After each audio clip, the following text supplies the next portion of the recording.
Bom, dando continuidade, agora a gente vai falar um pouquinho sobre a questão, né, do século 17 e 18, quando na Europa começaram aí a questão dos tempos modernos. Vamos falar um pouquinho sobre a Revolução Francesa, né? Tudo que influiu aí diretamente no processo de definição de cidadania, né? Que é a que a gente tem aí nos dias atuais. Então, aqui na apostila ele começa dizendo que nos séculos 17 e 18, quando na Europa já estavam começando os tempos modernos, já havia também aí uma divisão da sociedade em classe muito parecida com o modelo e molde, né, anteriormente, como a gente viu aí no período da divisão dos romanos, onde os nobres, né, gozavam aí de todos os direitos, né, podendo ocupar cargos altíssimos, né, administrativamente falando, cargos públicos, os mais importantes. Porém, ao lado deles também existiam aí as pessoas chamadas pessoas comuns. Mas existia aí uma grande diferença, tá? Um por terem riqueza, né, e outros porque viviam do seu próprio trabalho, do campo, né, na cidade. Nessa fase da história da humanidade, vamos encontrar os reis que governavam sem nenhuma limitação, com poderes absolutos.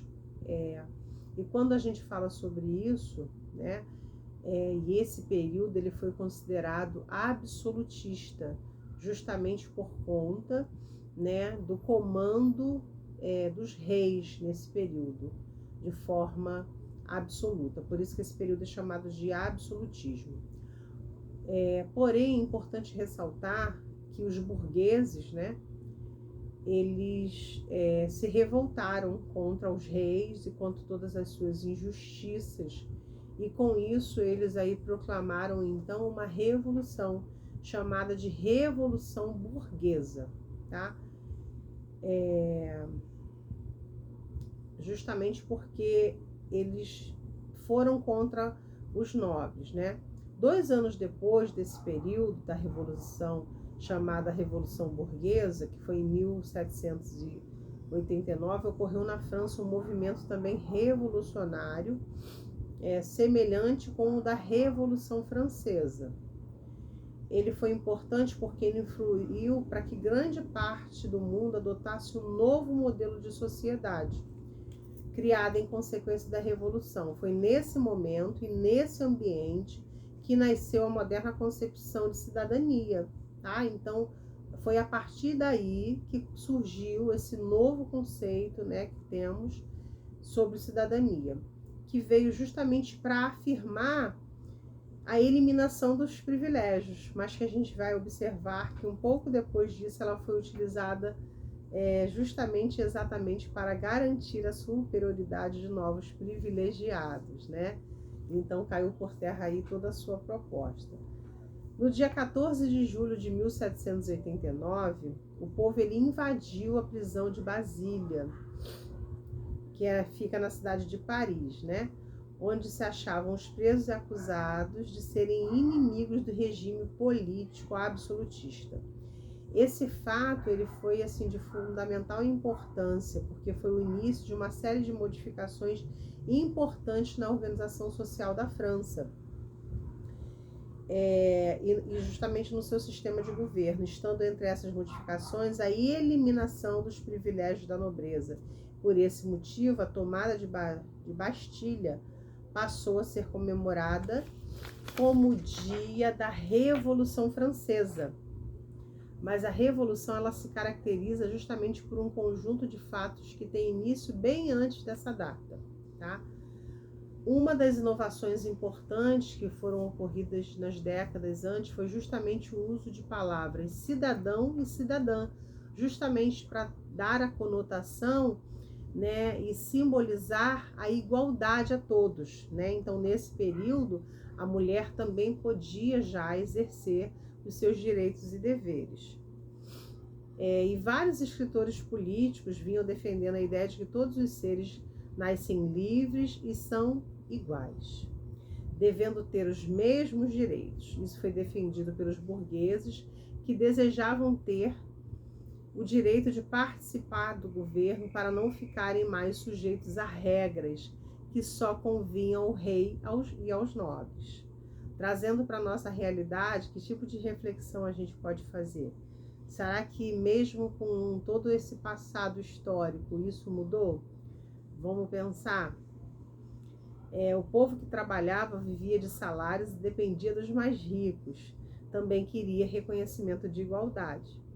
Achando, se todos fossem iguais, pessoas mais humildes, eles também poderiam participar do governo e desse modo as leis seriam mais justas, né? E quando a gente para pensar, né, quando realmente assim se tem essa possibilidade, né, quando nós temos os direitos de pleitear, né, a nossa cidadania, a gente vai observar que isso vai se dar de forma mais justa.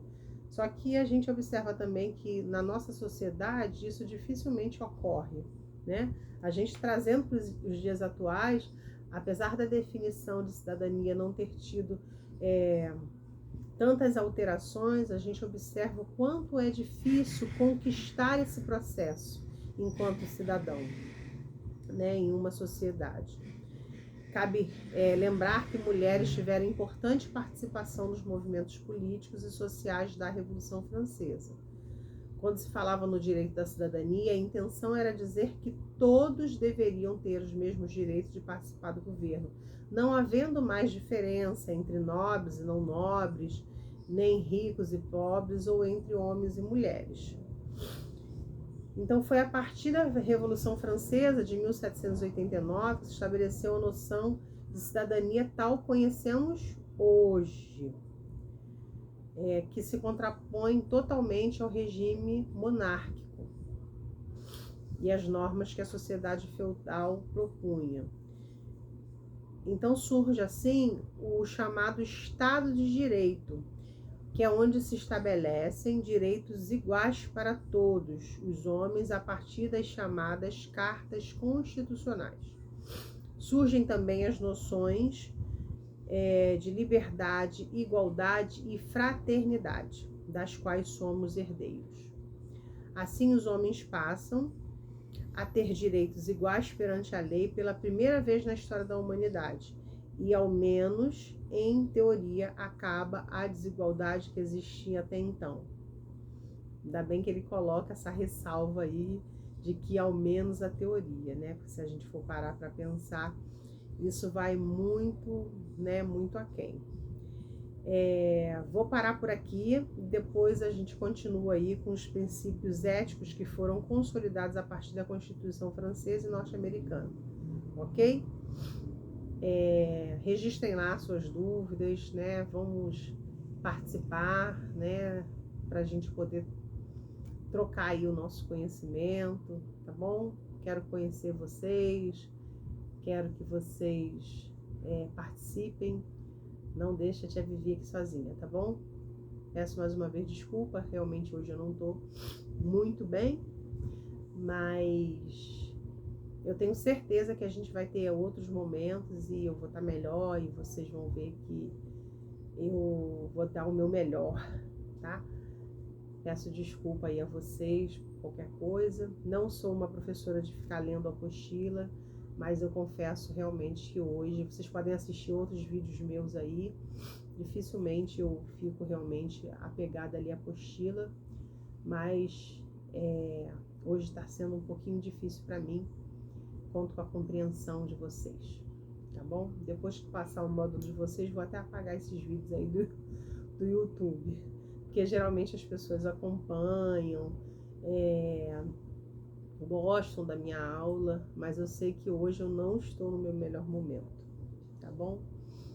Então até daqui a pouco pra gente falar aí sobre essa questão a qual eu já pontuei, tá bom, gente? Beijinho e até o próximo vídeo.